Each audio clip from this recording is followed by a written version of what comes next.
Vamos a continuar con la segunda parte de la materia, iniciando con las comunidades, cuyo estudio se denomina cinecología o ecología de las comunidades. Ya hemos definido a una comunidad biológica como el conjunto de organismos de especies diferentes que ocupan un mismo espacio geográfico. Es decir, que ahora analizaremos poblaciones de distintas especies, incluyendo plantas, animales y microorganismos, que van a interactuar entre sí, definiendo la estructura y dinámica de la comunidad que integran. Estas interacciones son las que determinan la diversidad, abundancia y distribución de las especies y cómo una comunidad va a ir evolucionando en el tiempo hasta alcanzar un equilibrio estable y acorde a las condiciones ambientales predominantes. Podemos hablar así de la comunidad de pastizales, de bosques, de microorganismos que viven en el rumen de un animal o en el suelo. Y en el caso de los agroecosistemas, para considerarlo como una comunidad es necesario, por definición, que existan diferentes especies interactuando, con lo cual, cuanto más diversificado sea, mayores serán estas interacciones y, como veremos, cuanto más semejante sea a su entorno, mayor será su estabilidad. Veremos además que las comunidades se definen por su tipo de vegetación predominante, razón por la cual la disciplina que se ocupa de su identificación y clasificación es la fitosociología. Como vimos ya para las poblaciones, para estudiar un determinado nivel ecológico es necesario definir ciertos límites, que muchas veces resultan arbitrarios, pero que nos permiten organizar y acotar nuestro estudio, ya que de otra forma sería imposible de llevar a cabo. En el caso de las comunidades, a pesar de que la existencia de límites precisos está en discusión, es evidente que somos capaces de diferenciar una comunidad de pastizales de un bosque. Y esto se debe a que cada comunidad está constituida por una asociación de especies más o menos habituales que le dan una apariencia y distribución características en función de las condiciones ambientales prevalentes. Por esta razón, hay algunos botánicos que manifiestan que al repetirse las mismas condiciones ambientales, se observarán las mismas asociaciones de especies. El que sostuvo esta premisa fue Clemens, un botánico estadounidense que consideraba que cada comunidad vegetal es una entidad discreta con asociaciones de especies reconocibles que se repiten cada vez que se dan las mismas condiciones ambientales. También se la conoce como teoría holística u organísmica, porque considera que una comunidad funciona como un gran organismo donde cada especie sería un órgano distinto que interactúa con el resto para definirlo. Las transiciones entre dos comunidades vecinas son estrechas y con pocas especies en común. En esta imagen se observarían tres comunidades o asociaciones, que serían la C, la D y la E, donde algunas especies como la A pueden ocupar distintas asociaciones, pero con menor abundancia, y otras como la B son más cosmopolitas. Este tipo de comunidades estarían definidas por interacciones mutualistas y de coevolución. Todas las especies evolucionaron juntas como un todo. Por otra parte, el botánico también estadounidense Gleason consideraba las comunidades como un continuo, donde cada especie responde de forma individual a las condiciones ambientales que varían continuamente a lo largo de un gradiente, por lo que al no repetirse las mismas asociaciones de especies, no tiene sentido intentar dividirlas o identificarlas como tales. En esta imagen, cada especie tiene su pico de abundancia dentro del gradiente, habiendo algunas más dominantes que otras. Esta teoría se llama individualista o continua. En la actualidad, la visión más aceptada es la de Whittaker, también llamada teoría integrada de la comunidad, que establece que es cierto que determinadas especies se repiten en comunidades con similares condiciones ambientales, pero estas constituyen un mosaico con límites no tan claros, donde las comunidades se reemplazan gradualmente, existiendo entre ellas áreas de transición. Estas áreas entre comunidades adyacentes se denominan ecotonos, y son zonas de gran riqueza específica, ya que conviven especies de ambas comunidades. En la zona de Bahía Blanca, por ejemplo, confluyen las provincias fitogeográficas Pampeana, del Monte y del Espinal, como veremos en otra clase, con lo cual es posible encontrar especies animales y vegetales de cada una de estas áreas. A esta altura ya estamos familiarizados con el concepto de propiedades emergentes, que para el caso de las comunidades constituyen determinadas características que permiten definir su estructura física y biológica, que son las características analíticas y sintéticas. Por otra parte, las interacciones entre las especies constituyentes definen su estructura trófica, mientras que los cambios que va experimentando una comunidad en el tiempo definen su dinámica. A pesar de que distinguir los límites de una comunidad puede ser dificultoso en algunos casos, de todas formas, es necesario poder clasificar de alguna manera sus componentes a fin de simplificar un poco la mayor o menor complejidad que puedan presentar. Y para esto se emplean las características analíticas y sintéticas. Las analíticas son aquellas que se estudian en una misma estación o stand de vegetación de manera más detallada. Ya vieron en la clase práctica que pueden ser cualitativas cuando nos indican qué especies hay en una estación y cómo se encuentran distribuidas o representadas, o pueden ser cuantitativas cuando nos dicen cuánto hay de esas especies. Por otro lado, las variables sintéticas combinan información proveniente de distintas estaciones o de diferentes aspectos de la comunidad de manera más general. Este conocimiento, junto con las demás propiedades que veremos, nos permite evaluar la respuesta de diferentes intervenciones o manejos que hagamos en una comunidad natural o agroecosistema y cómo éstas afectan a cada uno de sus componentes. Estos conceptos nos serán útiles también al estudiar las provincias fitogeográficas que veremos en otra clase.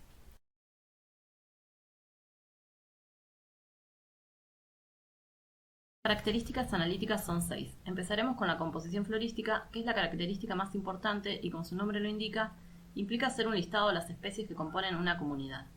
Este es el primer paso que debemos dar al estudiar una comunidad, conocer qué especies la componen y, según el objetivo del estudio, pueden considerarse todas las especies, vasculares y avasculares, solo las primeras o algún grupo funcional, como las especies forrajeras, las especies leñosas, las invasoras o malezas, etc.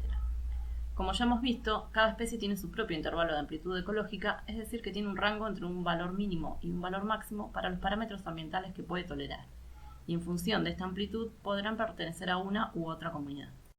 No siempre resulta indispensable conocer el listado florístico completo de una comunidad para caracterizarla, sino que es posible definirla a través de sus especies indicadoras, que son especies cuya presencia nos indica alguna característica del ambiente.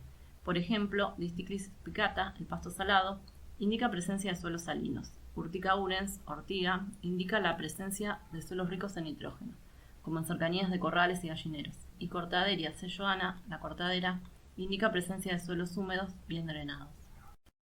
La siguiente característica es la forma de vido o biotipo, que no es lo mismo que biotopo, como ya les mencioné en una clase anterior.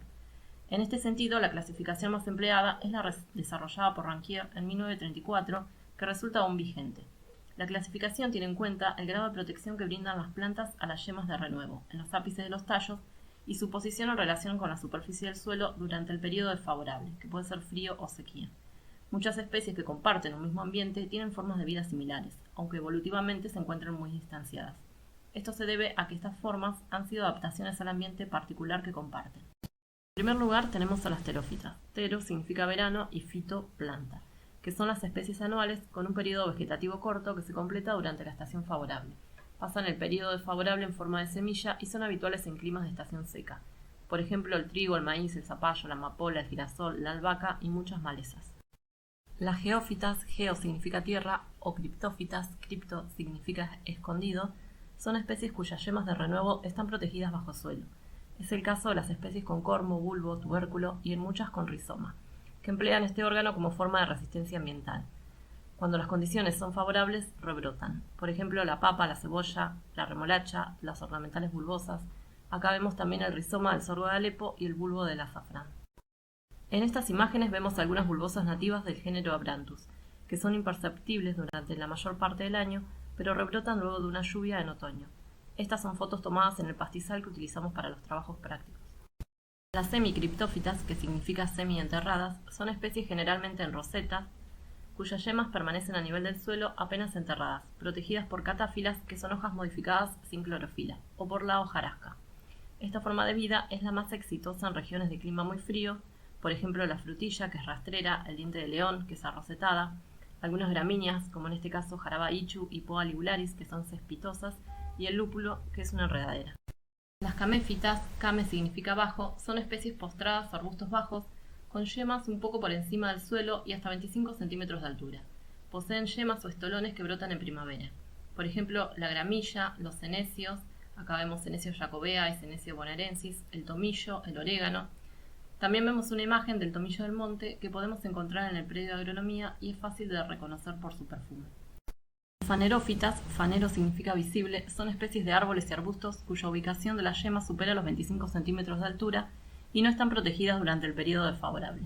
Por ejemplo, arbustos como la jarilla y todos los árboles, incluyendo los frutales como el manzano, el ombú, el palo borracho, la tuna, etc.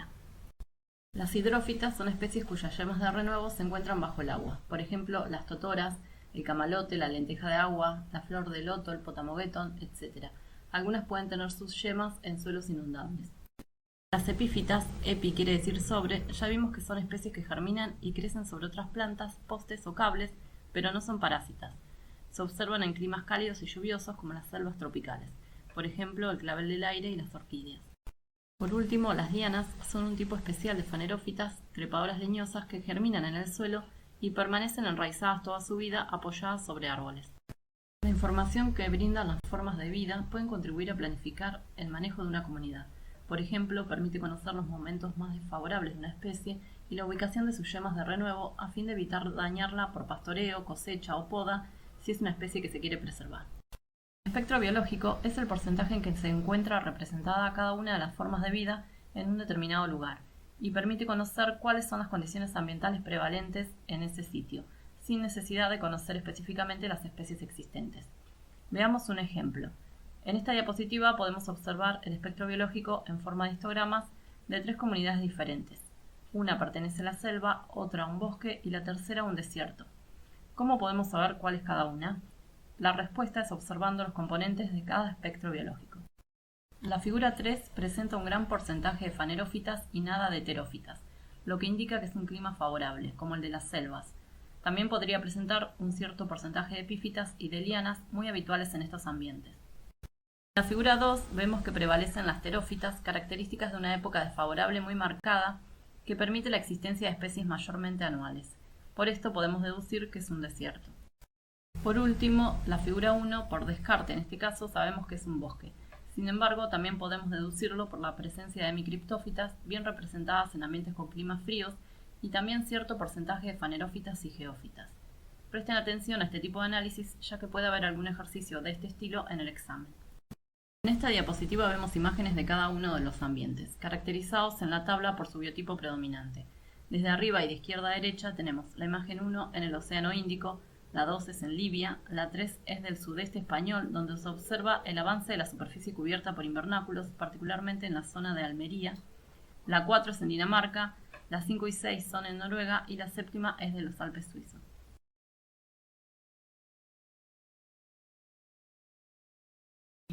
La tercera característica es la estratificación, que básicamente se refiere a los niveles o estratos que pueden identificarse en una comunidad.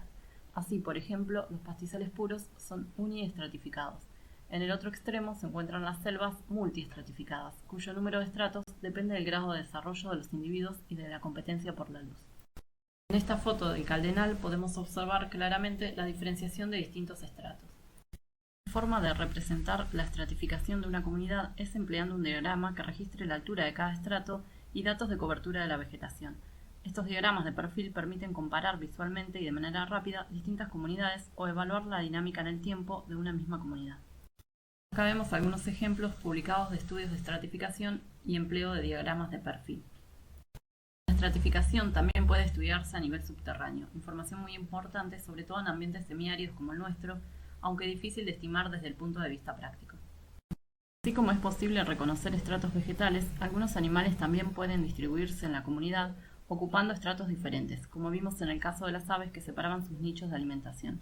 Acá vemos otro ejemplo con especies de aves que se mueven de manera vertical dentro de un bosque durante el periodo de cría de pichones. No son aves de Argentina. La periodicidad se refiere a los cambios estacionales que atraviesan las comunidades vegetales debido a las distintas fases en el ciclo de vida de las especies.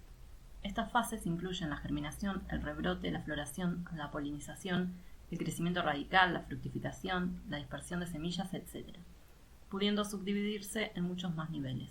El estudio de la periodicidad biológica en relación con la secuencia estacional de factores climáticos se denomina fenología, un concepto que ya hemos abordado en el taller de recursos naturales, cuando evaluábamos el ciclo fenológico de la avena, en donde utilizábamos una escala. Las escalas fenológicas como la de Saddox y Fix para trigo, por ejemplo, permiten ir identificando a lo largo del ciclo de un cultivo las distintas etapas que va atravesando y tomar decisiones acerca del momento adecuado de intervención, ya sea aplicando algún agroquímico, permitiendo el pastoreo, decidiendo el momento de cosecha, etc. En estos ejemplos vemos también qué información podemos obtener del cultivo según la fenofase en la que se encuentre. Las empresas que comercializan agroquímicos brindan información de este tipo acerca del estado fenológico en el cual aconsejan aplicar sus productos, que pueden ser fertilizantes foliares o inoculantes.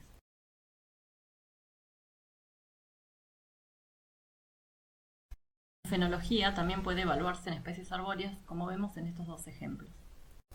En esta diapositiva observamos distintas escalas que pueden emplearse en función del ciclo de vida de la especie en cuestión.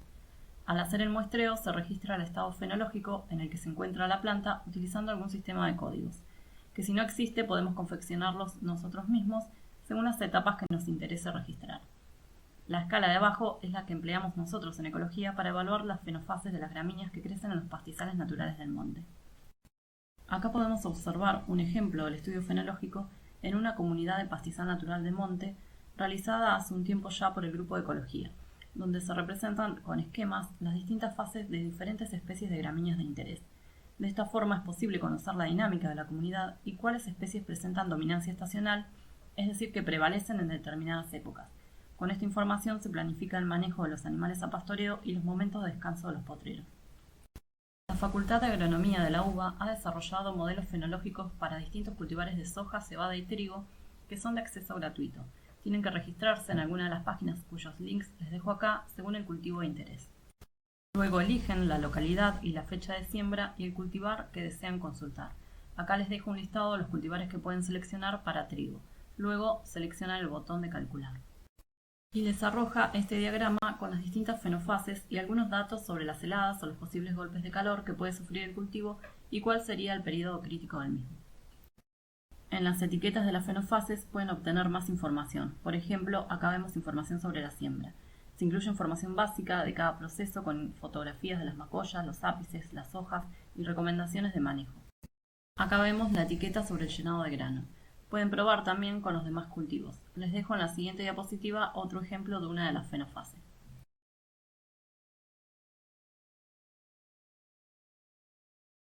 La siguiente característica incluye a la vitalidad y el vigor, que son dos características diferentes pero muy relacionadas. A continuación veremos varias escalas generadas por el botánico y fitosociólogo Bram Blanket que se presentan a modo de ejemplo, pero no es necesario que las estudien. Además, estas mismas escalas pueden ser creadas por el investigador según su criterio y conocimiento de la comunidad de estudio, es decir, que no son escalas fijas. La vitalidad se refiere al éxito reproductivo de una especie, que puede ser sexual o vegetativa. En esta escala observamos distintas categorías que permiten evaluar la vitalidad de una misma especie en distintos sitios o especies distintas en el mismo stand. Según el comportamiento de la especie se le asigna una categoría. Observar que puede ocurrir que una especie se reproduzca pobremente en el stand bajo estudio, pero que lo haga bien en otros sitios. Esto puede deberse a características ambientales como falta de algún nutriente en el suelo o mayor competencia con otras especies. Como vimos en la tabla anterior, puede haber especies que no se reproduzcan sexualmente con frecuencia, pero aún así ser exitosas en la comunidad. Un ejemplo de esta situación es la especie Melicloa ambigua o paja vizcachera, que aunque se reproduce en menor medida de manera sexual en comparación con otras especies, vemos que es muy exitosa y abundante, sobre todo en ambientes con sobrepastoreo y perturbaciones. En esta imagen se observan plantas de Poa ligularis en flor junto a Melicloa ambigua en estado vegetativo, ambas igual de exitosas en este sitio de estudio. El vigor se refiere más al estado sanitario de la planta y puede variar independientemente de la vitalidad. Puede estimarse a través de numerosas variables como mediciones de altura y crecimiento, producción y longitud de hojas, presencia de patógenos, producción de frutos, etc. A partir de variables cuantitativas puede generarse también una escala referida al vigor con diferentes categorías. En estas diapositivas vemos algunos dispositivos más modernos que incluso pueden llevarse al campo y que permiten realizar determinaciones como un medidor láser de área foliar, un medidor de fotosíntesis, un escáner de área foliar, un medidor de microvariaciones en el diámetro de la planta, medidores de humedad y temperatura de suelo, etc. El vigor puede estimarse a partir de la medición o conteo de una serie de propiedades de la planta, como ser la altura promedio, color del follaje, longitud y ancho de hoja y relación entre ambas, diámetro de tallos jóvenes, rendimiento, etc. Es evidente que para apreciar el grado de vigor debe conocerse la apariencia de plantas normales y en lo posible bajo condiciones óptimas en varios estados de crecimiento. La sociabilidad estima el grado de agrupamiento de individuos de la misma especie o sus partes en los casos en los que es difícil identificar organismos individuales, como es el caso de las especies rizomatosas. La sociabilidad puede variar entre y dentro de una misma comunidad. Acá también podemos utilizar una escala subjetiva para estimar la sociabilidad, aunque como vimos en el trabajo práctico, también puede evaluarse cuantitativamente y por lo tanto de manera objetiva a través del índice de sociabilidad.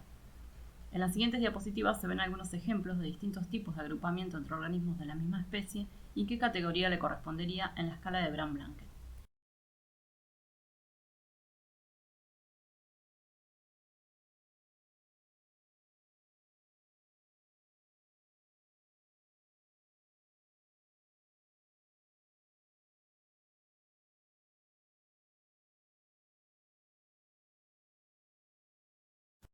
Sigamos ahora con las variables cuantitativas, algunas de las cuales ya han visto o veremos en las clases prácticas analizando la forma de diseñar los métodos de muestreo para su estimación. Recordemos que en esta categoría están la densidad, frecuencia, cobertura, biomasa y productividad, que pueden cuantificarse tanto a nivel de población, por ejemplo, si quiero conocer la cobertura de una gramínea forrajera de interés como el pasto llorón, o a nivel de comunidad, si me interesa evaluar la cobertura de todas las gramíneas forrajeras del pastizal. Sin embargo, otras características cuantitativas que contribuyen a definir la estructura de la comunidad biológica son exclusivas de este nivel e incluyen a la riqueza específica, la abundancia relativa de las especies y la biodiversidad específica.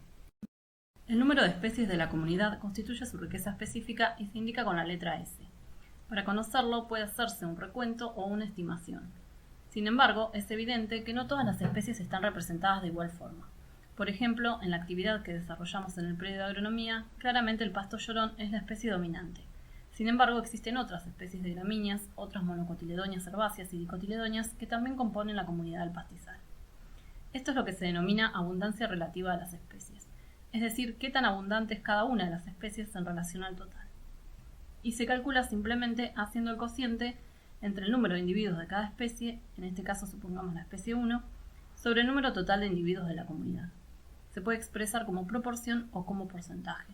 Presten atención, como les decimos siempre, que el concepto de individuo no es sinónimo de especie. Veámoslo con un ejemplo. Acá tenemos una tabla donde se detallan las especies arbóreas que conforman una comunidad de bosque, indicando además el número de individuos de cada una de estas especies y su abundancia relativa. ¿Cuál es la riqueza específica de esta comunidad? Si cuentan la cantidad de especies, van a ver que son 24, que es entonces la riqueza específica. Para la primera especie, por ejemplo, el tulípero, su abundancia relativa se calcula dividiendo el número de individuos de esta especie por el total, es decir, 76 dividido 256, lo que da 29,7%. Y así se calcula para las 24 especies. Obviamente, la suma de todas las abundancias debe dar 100%. Acá tienen otro ejemplo de una comunidad de bosque, con un número total de individuos bastante parecido al anterior, pero con muchas menos especies. También tienen calculadas las abundancias relativas. ¿Qué podrían concluir acerca de la dominancia de las especies observando esta tabla? Además de diferir en el número de especies, es posible distinguir que en la segunda comunidad hay dos especies que claramente sobresalen por sus elevadas abundancias relativas, mientras que las demás están pobremente representadas. Esto no ocurre en la primera comunidad, que tiene un par de especies más abundantes, pero con valores no tan elevados. Presten atención además que la especie con más abundancia en ambas comunidades es la misma. Sin embargo, en la segunda su importancia es mayor. Estos datos son reales y estas situaciones pueden darse en las comunidades naturales, razón por la cual resulta de importancia realizar estos estudios y analizar cuáles son las causas de estas diferencias, si ambos bosques son de ambientes similares. En el caso de que el tulípero fuera una especie introducida o con algún impacto negativo sobre las demás, este análisis nos permitiría evaluar pautas de manejo para que no continúe avanzando sobre el resto. Una forma de visualizar estas diferencias entre diferentes comunidades de una forma sencilla es empleando un gráfico que relaciona la abundancia relativa de cada especie y el rango o ranking, que consiste en ordenar las especies desde la más abundante a la menos abundante. De esta forma, la especie más abundante estará representada primero en el eje X con su correspondiente valor de abundancia relativa en el eje Y. Este tipo de gráfico se denomina diagrama rango-abundancia. Acá vemos cómo quedarían representadas las dos comunidades forestales. El primer bosque es la línea más oscura y más larga, y permite ver que presenta una mayor riqueza, lo vemos en el largo de la curva, y además una distribución más equilibrada de los individuos de cada especie, que lo vemos con la pendiente más suave de la curva. Esto se conoce como equitatividad de la comunidad, es decir, que la primera comunidad es más equitativa que la segunda. Acá vemos a simple vista que la comunidad 1 es más equitativa, aunque también puede cuantificarse con un índice que veremos a continuación. Básicamente, la equitatividad es el grado de igualdad en la distribución de las abundancias relativas y tiene una relación directa con el concepto de biodiversidad. La siguiente característica cuantitativa, estrechamente relacionada a las anteriores, es la diversidad o biodiversidad específica, que muchas veces se emplea como sinónimo de riqueza específica, considerándose que una comunidad es más diversa cuanto más especies tiene. Esto es así, sin embargo, la diversidad considera, además del número de especies, cómo están representadas en la comunidad, es decir, que considera las abundancias relativas. Es por esto que riqueza y diversidad no son sinónimos. La diversidad puede cuantificarse a través de índices, de los cuales existe una gran variedad, pero veremos los dos más comunes, que son el de Simpson y el de Shannon. El índice de Simpson evalúa la probabilidad de que dos individuos seleccionados al azar de una muestra pertenezcan a diferentes especies y se calcula como la sumatoria de cada una de las abundancias relativas elevadas al cuadrado. Este índice toma valores entre 0, es decir, que la diversidad es mínima, y 1 menos 1 sobre S, que indicaría la máxima diversidad para ese número de especies. Estos índices no tienen unidades y se pueden calcular para cualquier tipo de comunidad, sin importar si las especies son animales, vegetales, microorganismos, hongos, aunque en general los estudios se limitan a evaluar comunidades separadas, por ejemplo, la comunidad vegetal. El índice de Shannon o de Shannon-Wiener se calcula haciendo la sumatoria de cada abundancia relativa por el logaritmo en base 2 de las mismas y luego multiplicando este valor por menos 1, ya que de lo contrario daría negativo. Esto se hace desde la especie número 1 hasta la última, por eso la sumatoria se indica desde la especie i igual a 1 hasta s. El índice de Shannon mide el grado de incertidumbre asociado a tener que predecir a qué especie pertenecerá un individuo tomado al azar de la comunidad y varía desde 0 hasta un máximo de logaritmo en base 2 de s. Por último, a partir del índice de Shannon puede calcularse un índice de equitatividad llamado de Pielou, que se obtiene dividiendo la diversidad de Shannon real por la máxima diversidad que podría tener dicha comunidad, y este índice sí varía entre 0 y 1. Estas fórmulas pueden parecer complicadas, pero los cálculos se realizan fácilmente con una planilla de Excel. Veamos un ejemplo. Acá vemos dos comunidades forestales, cada una con 5 especies y 25 individuos en total. A simple vista, ¿cuál de las dos presentará mayor equitatividad y diversidad? Vamos a calcularlo. Acá vemos cómo quedaría la tabla con las abundancias relativas de cada comunidad y el índice de Shannon. Veamos cómo se llegó a esta tabla y a estos cálculos. En la comunidad A, la especie 1 tiene 21 individuos de un total de 25, lo que da como resultado una abundancia relativa de 0,84 u 84%. Mientras que las restantes 4 especies tiene cada una un individuo de un total de 25, obteniéndose una abundancia relativa de tan solo 0,04 para cada una de ellas. Para cada una de estas abundancias calculamos luego el logaritmo en base 2. Luego multiplicamos estos valores del logaritmo por cada valor de abundancia y los sumamos. Y así calculamos el índice de Shannon multiplicando por menos 1 el valor obtenido para que nos dé un número positivo. Para la segunda comunidad tenemos que las 5 especies tiene cada una el mismo número de individuos, que es 5, con lo cual la abundancia relativa nos da 0,2 para cada una. Nuevamente calculamos el logaritmo en base 2 para cada una de estas abundancias. Multiplicamos estos valores nuevamente por cada abundancia, las sumamos y multiplicamos este valor por menos 1, llegando así al valor del índice de Shannon para esta comunidad. Acá vemos el valor de Shannon entonces para cada una de las dos comunidades. Era evidente que la segunda iba a presentar un valor más alto porque las especies están igualmente distribuidas. De hecho, la diversidad de esta comunidad es máxima, como podemos ver al realizar el cálculo. ¿Cuál de las dos comunidades tendrá mayor equitatividad? El índice de Pielou dijimos que era el valor del índice de Shannon real sobre el máximo posible. De esta forma, la comunidad A nos da una equitatividad de 0,411 y la B nos da una equitatividad de 1, que es la máxima posible para esta comunidad. Acá podemos observar cómo quedarían las curvas de rango abundancia para ambas comunidades. Recordemos que para hacer estos gráficos se ordenan las especies de mayor a menor abundancia, la cual se indica en el eje Y. Pueden probar de calcular el índice de Simpson, que es más sencillo, para estas mismas dos comunidades que deben darles estos valores, y por lógica la comunidad B debe dar nuevamente la máxima diversidad. Por último, viendo una tabla de este tipo, con el número de individuos de cada especie en dos comunidades, deben ser capaces de estimar, sin necesidad de hacer cálculos, cuál será más diversa y más equitativa.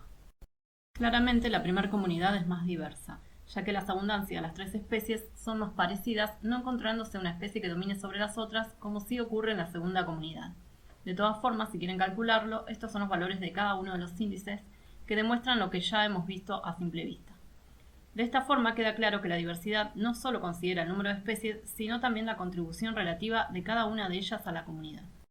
Para concluir esta clase veremos a continuación 5 características sintéticas que, como su nombre lo indica, permiten sintetizar información obtenida de diferentes estaciones de vegetación, distinguir posibles agrupamientos de especies en las comunidades y contrastarlas a través del método fitosociológico. Este método se basa en la realización de censos vegetales en cada estación o comunidad y compararlas luego con índices estadísticos de similitud para evaluar cuán semejantes son entre sí y distinguir las variables ambientales que podrían estar contribuyendo a estas agrupaciones. Este tipo de análisis estadístico se denomina multivariado porque compara numerosas variables entre sí para distinguir patrones de agrupamiento y respuestas al ambiente. No veremos este método en el curso, solo describiremos cuáles son estas características sintéticas. En primer lugar tenemos a la presencia y a la constancia, que indican qué tan frecuente es una especie en distintas estaciones de una determinada comunidad. ¿Es una especie que encontramos muy rara vez o está mayormente presente cuando realizamos nuestros muestreos? Puede asignarse un valor de frecuencia de aparición de la especie para armar categorías más objetivas, como la que vemos en la tabla. Nuevamente, no es necesario que estudien las tablas ni las escalas. La diferencia entre constancia y presencia es que la primera se refiere a muestreos realizados en áreas de similar superficie en cada estación estudiada y la segunda no. A pesar de que es aconsejable emplear siempre el mismo área de estudio, en cuyo caso estaríamos evaluando la constancia de la especie, esto puede resultar difícil de llevar a la práctica, ya que muchas veces las comunidades naturales no cuentan con superficie suficiente y solo contamos con relictos o fragmentos de cada estación. Esta característica no siempre es útil para describir una comunidad, ya que algunas especies suelen tener elevada presencia en comunidades diferentes. Por ejemplo, podemos mencionar varias especies herbáceas y leñosas con alta presencia en el monte y en el caldenal, a pesar de ser regiones fitogeográficas diferentes. La fidelidad o exclusividad se refiere a qué tan común es una especie en una comunidad, es decir, qué tan fiel es la especie a la comunidad donde se encuentra. ¿Es exclusiva de esa comunidad bajo estudio o podemos encontrarla habitualmente en otras? Así tenemos en un extremo las especies que solo están en una comunidad en particular, por ejemplo, podríamos mencionar al caldén en el caldenal, y en el otro extremo estarían las especies cosmopolitas, es decir, que prosperan en diferentes comunidades, por lo que serían poco fieles. Acá también podemos emplear una escala subjetiva diseñada por Bram Blanket, que nos permite distinguir entre 5 categorías. Las especies extrañas o accidentales se encuentran raramente en la comunidad y puede ser que hayan arribado de comunidades vecinas o sean remanentes de una vegetación previa que fue reemplazada. Las especies indiferentes o acompañantes pueden presentarse en distintas comunidades sin mostrar especial afinidad por ninguna.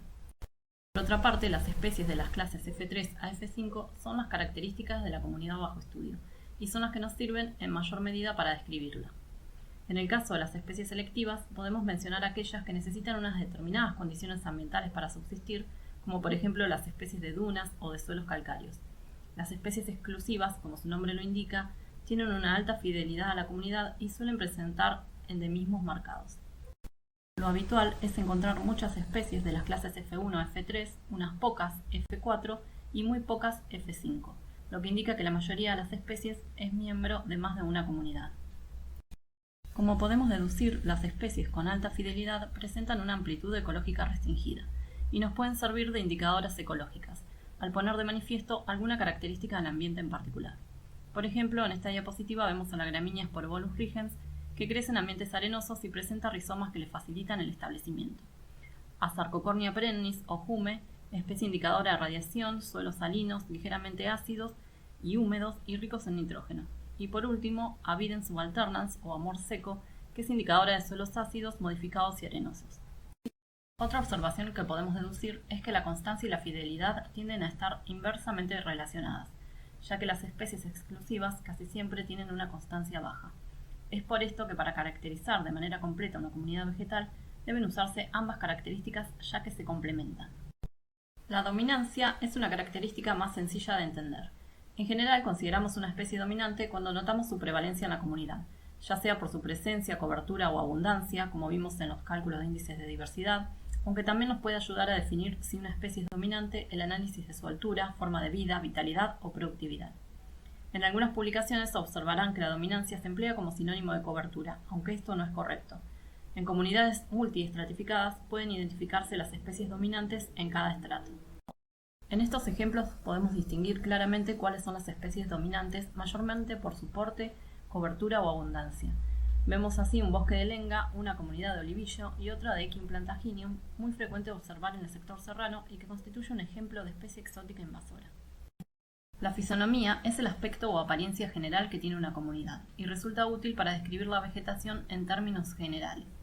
Involucra una serie de características como ser las formas de vida predominantes, la densidad y cobertura, la existencia de estratos, el color que puede tomar la comunidad en las distintas estaciones, el grado de asociación entre los individuos, etc. Permite describir grandes ambientes ecológicos y agrupar aquellos ecosistemas con similar fisonomía y función en biomas. En nuestro país podemos reconocer diferentes tipos de fisonomías, como ser bosques, pastizales, praderas, etc., que se representan en las imágenes de las siguientes diapositivas. Las veremos con mayor detalle en la clase de fitogeografía, en donde deberán investigar sus características ambientales, principales especies y qué actividades productivas se desarrollan en cada región.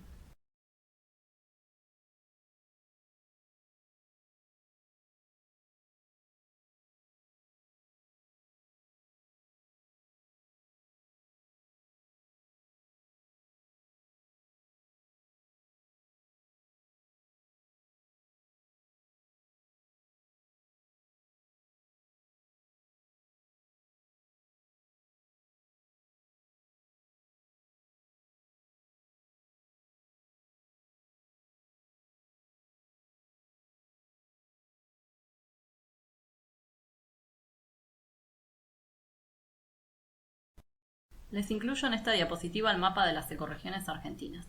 Las regiones ecológicas o ecorregiones son grandes áreas relativamente homogéneas que agrupan diferentes comunidades naturales que tienen en común un gran número de especies y condiciones ambientales.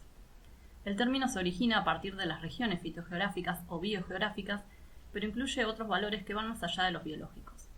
A pesar de ser también de uso actual y difundido, en la clase de fitogeografía realizaremos clasificaciones de las regiones según los criterios empleados por Cabrera.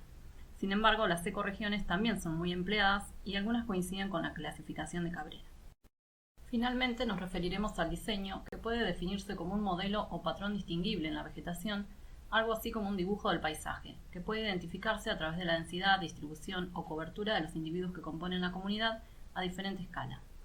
En estos ejemplos podemos distinguir un manchón de arbustos en una matriz de suelo más o menos desnudo, muy característico en el monte Neuquino, por ejemplo, o la distribución de árboles en torno a un lago o en una pendiente a lo largo de curvas de nivel. En la imagen del Parque Torkins es fácil reconocer un diseño que se repite en la zona, como son los manchones de retamas amarillas y bosques de pinos en una matriz de pastizal. Al respecto les comento que este ambiente está altamente modificado debido a que tanto las retamas como los pinos son especies introducidas por el hombre que han ido ganando terreno al pastizal natural serrano. Las causas por las cuales se generan estos diseños pueden ser morfológicas, como por ejemplo el patrón que se observa en las poblaciones de olivillo que se reproduce por rizomas, colonizando médanos y formando manchones, o el Sporobolus rigens que ya vimos y también se reproduce por rizomas. Causas sociológicas pueden ejemplificarse a través de la competencia por el espacio, que conduce a un distanciamiento más o menos constante entre los organismos, o por el contrario, a la asociación entre individuos de la misma o de distintas especies. En estas imágenes podemos observar otro ejemplo de diseño por causas sociológicas en un fenómeno denominado timidez de la copa de los árboles, donde los árboles detienen simétricamente su crecimiento. Una hipótesis que explicaría este fenómeno es que las puntas son sensibles a la luz y dejan de crecer cuando sienten menor cantidad de luz, puesto que se acercan a otro árbol que bloquea la entrada del sol. Otra explicación tiene que ver con la posibilidad de que, de esta forma, los árboles evitan que se diseminen ciertos insectos que se alimentan de sus hojas. Sin embargo, la hipótesis más aceptada es que se deba a un fenómeno de alelopatía.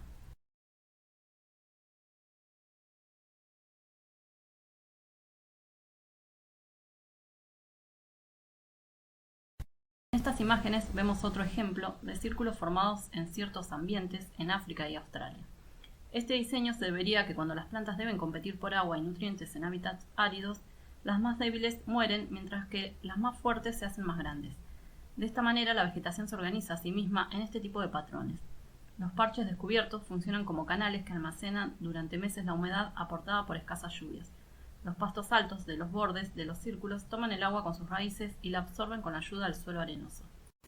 Las causas fisiográficas del diseño se deben a características del ambiente físico-químico, que a su vez pueden estar relacionadas con el grado de madurez del suelo, que va definiendo las comunidades vegetales en la sucesión, tema que veremos en la siguiente clase. Como último ejemplo de causas fisiográficas, vemos una población de cortaderas o de retamas que siempre se ubican en los márgenes de los cursos de agua debido a la humedad disponible en el suelo, y un bosque con helechos creciendo a la sombra de pinos, aprovechando la mayor humedad, menor temperatura y acidez del suelo producto de las acículas acumuladas.